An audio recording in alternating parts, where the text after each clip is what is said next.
Alors, dans l'actualité, mais d'abord, je tiens à lire ce communiqué que j'ai reçu il y a quelques jours parce que je trouve ça important. Donc, c'est du mercredi 31 octobre jusqu'au 2 novembre prochain. Des chevaliers de colons passeront de porte en porte dans les 7 paroisses de l'Île-et-Sud pour vous offrir des pains tranchés, soit du pain de blé entier et du pain blanc.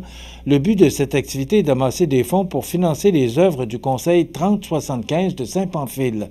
La très grande partie sera remise à la Maison de la Famille afin de pouvoir remettre, en cette période de forte inflation, des paniers de nourriture aux familles moins favorisées de l'Île-et-Sud. Donc, on vous invite à être généreux. Alors, c'est un communiqué que j'ai reçu des Chevaliers de colons pour la ville de Saint-Pamphile. Donc, c'est du 31 octobre au 2 novembre. Ne restez pas surpris là, si on cogne à votre porte, les gens de Saint-Pamphile, les gens de l'Île-et-Sud, pour cette collecte qui aura lieu du 31 octobre au 2 novembre. Et je vais en parler tous les jours parce que je trouve ça important. Dame Nature a perdu la tête. C'est un titre dans le Journal de Québec de ce matin.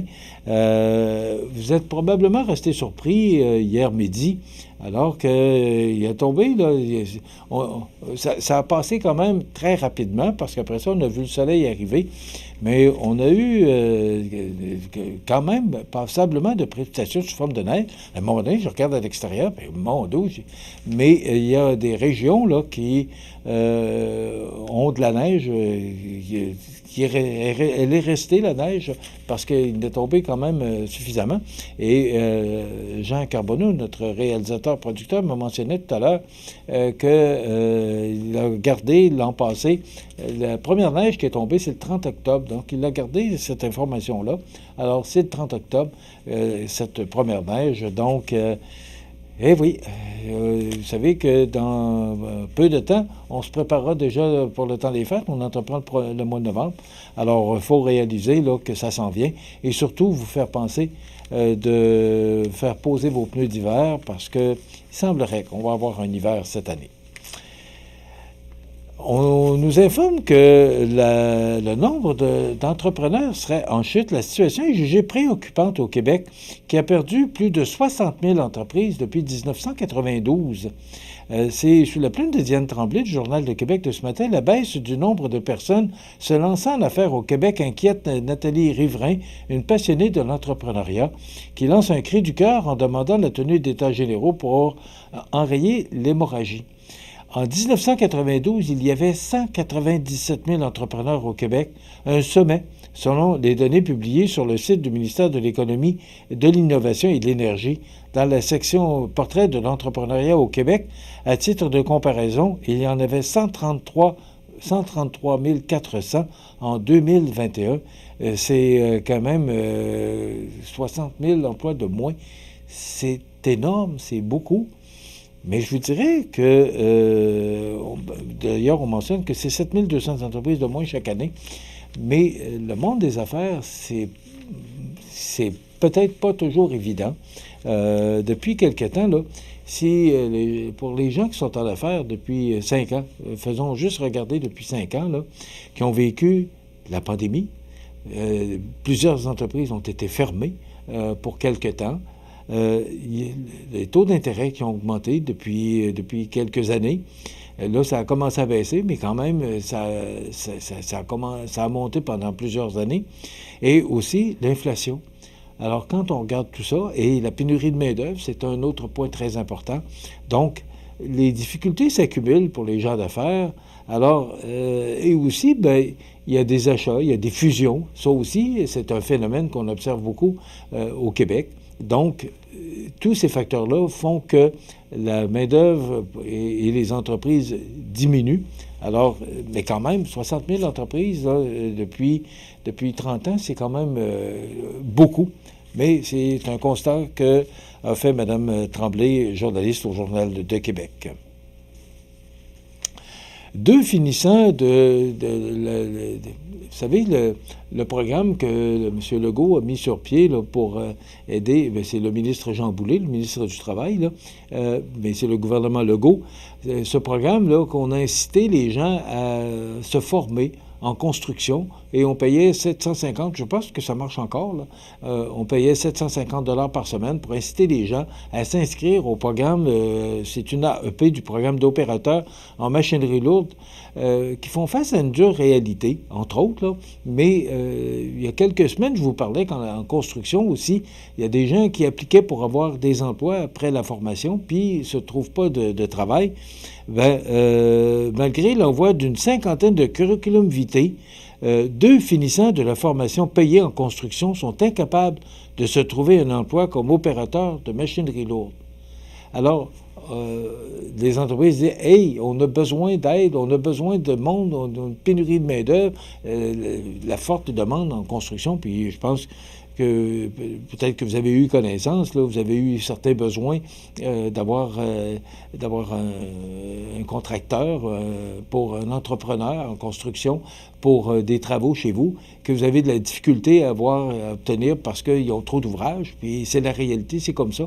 Les gens passent plus à la rénovation qu'à la construction neuve parce que, bon, les matériaux sont dispendieux, tout est dispendieux de toute façon. Alors, le ministre Jean Boulet, pour aider ces entrepreneurs-là, a dit « On va instituer une formation et on va payer les gens qui vont aller suivre cette formation-là pour aider les entrepreneurs à combler leurs besoins. » Bien, 50 CV, puis 2 finissants, puis ils n'ont pas trouvé d'emploi. Alors, c'est sous la plume de Mathieu Boulet du Journal de Québec de ce matin. C'est pas la première fois qu'on entend parler de ça, les cellulaires en prison, un fléau. Moi, j'ai de la difficulté à comprendre. On nous apprend ce matin, toujours dans le Journal de Québec, que le nombre de téléphones cellulaires saisis dans les prisons québécoises a explosé depuis 10 ans, pendant que les autorités tergiversent encore sur le moyen d'enrayer ce fléau. On nous apprend que les gardiens ont confisqué pas moins de 1300 de ces appareils entre les mois de mai 2022 et janvier 2023, comparativement à 407 10 ans plus tôt, en 2012 et 2013. Probablement que vous avez de la difficulté à comprendre, comme moi, comment ces cellulaires-là peuvent se rendre dans les cellules. Et là, on dit aussi pourquoi les agents correctionnels disent et demandent des brouilleurs d'ondes pour couper les communications des caïds. Il me semble que ça, c'est moins compliqué d'avoir des brouilleurs d'ondes que de pouvoir saisir ces cellulaires-là, mais peu importe, pour la sécurité des agents correctionnels d'abord, et aussi, c'est pas un club med, là, ils sont en prison, et ils ont le cellulaire et ils peuvent communiquer avec les gens qu'ils connaissent, là. C'est un peu surprenant et je vous disais que quand j'ai lu ce texte-là ce matin, les agents correctionnels crient au laxisme des autorités face à l'épidémie des cellulaires en milieu carcéral qui sert à alimenter des guerres de gangs sanglantes à Montréal et dans plusieurs régions du Québec. Quand tu lis ça, tu dis, mais voyons donc, comment ça que ces cellulaires-là, d'abord, se rendent des cellules? Et pourquoi, pour connaître un peu comment ça fonctionne, là, pourquoi on ne peut pas brouiller les ondes dans l'enceinte? Je ne sais pas. J'aimerais que quelqu'un puisse répondre. C'est un reportage ce matin, là, très intéressant d'ailleurs, dans le Journal de Québec. Alors, il y a des questions... Il y a des questions comme ça qu'on se pose, qu'on dit, mais voyons, comment ça? Qu'est-ce qui se passe? 1300 cellulaires saisis. C'est quand même énorme, énorme. Mais le mot n'est pas assez faible. Ça devrait être un, puis encore un, ce serait trop. Comme je l'ai dit, ils sont en prison, ils ne sont pas dans un club med. OK, probablement qu'on va prendre au sérieux ce reportage-là. Je ne dis pas que les décideurs ne prennent pas ça au sérieux, là, mais en voyant ce reportage-là, il y a des questions qu'il faut se poser. Et il y a des choses qu'on ne sait pas et qu'on ne connaît pas aussi derrière tout ça. C'est pas toujours évident non plus de prendre les décisions et d'avoir...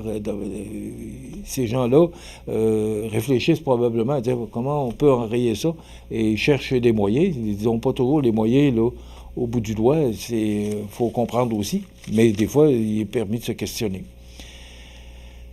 Vous savez que le 5 novembre prochain, ce sera les élections présidentielles. Et hier, M. Trump tenait un rassemblement à New York, là, au Madison Square Garden. C'est plus de 10 000 personnes qui y ont assisté. Et de son côté, en fin de semaine, Mme Harris, qui recevait Beyoncé, cette femme, cette vedette américaine, là.